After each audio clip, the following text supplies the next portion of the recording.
How's this going, Jake? How's that? Steve Cassidy's mechanic business in Sydney's western suburbs is busy. How you going over here, Jake? He sends some of his workers out to service trucks, but it's becoming increasingly more expensive to do that. I think 12 months ago we were paying something like, I think it was $1.20 a litre, and now today I was driving to work, it's nearly $1.60 a litre. One of his biggest costs, fuel, has jumped more than 7% during the past few months and almost 25% for the year. That pushed quarterly inflation up almost 1%, with prices now 3% higher than they were a year ago. Critically, the Reserve Bank's preferred measure, trimmed mean inflation, is now 2.1%, taking it within the RBA's 2 to 3% target range for the first time in 6 years.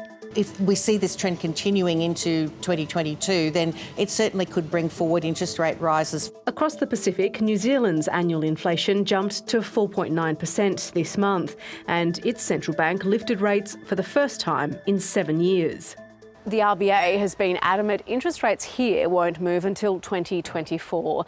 But it's clear, with inflation now within its target range, money market interest rates also shooting up and house prices increasing more than 20% in the past year, pressure is building to lift rates sooner. Prices for new homes bought by owner-occupiers rose more than 3%. It's the largest rise in 21 years. As the demand for housing grows and supply chains remain constrained, builders like Joel Hating are being slugged with rising material costs. We're getting price rises every 3 to 4 months from timber, hardwood materials, fixings.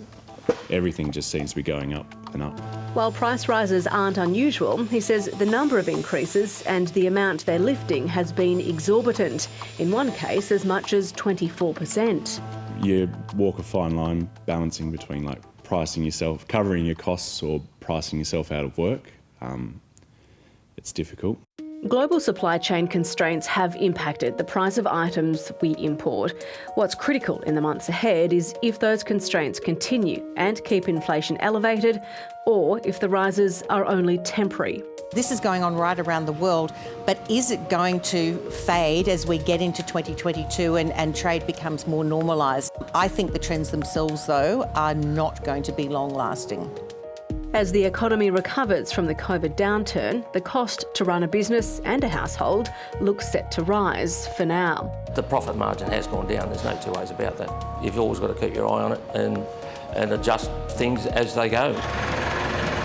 A balancing act that could be the challenge as we head into 2022.